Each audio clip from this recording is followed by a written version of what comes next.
एका जंगलात दोन जिवलग मित्र राहत होते. त्याचं नाव होतं राजू आणि रघु. राजू खूप हुशार होता आणि कष्टाळू होता, तर रघु थोडासा आळशी पण तरी आनंदी स्वभावाचा होता. दोघेही एकमेकांच्या साथीने आपलं आयुष्य मजेत घालवत होते. एका दिवशी राजू आणि रघु जंगलात फिरायला निघाले. रमत गंमत ते एका दाट जंगलात पोहोचले. अचानक त्यांना समोरून एक मोठा वाघ येताना दिसला. वाघाला पाहून दोघांची भीतीने गालण उडाली. राजूला झाडावर चढता यायचं म्हणून त्याने पटकन एका उंच झाडावर चढून आपला जीव वाचवला. पण रघुला झाडावर चढता येत नव्हते. तो खूप घाबरला आणि त्याला काय करावे ते काही सुचेना.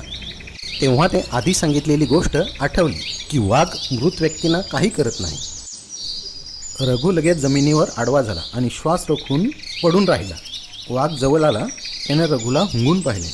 वाघाला वाटलं रघु खरंच मरून गेला आहे, त्यामुळे तो तिथून निघून गेला. वाघ निघून गेल्यावर राजू झाडावरून खाली उतरला. त्याने रघुला विचारलं, वाघ तुझ्या कानात काय सांगत होता?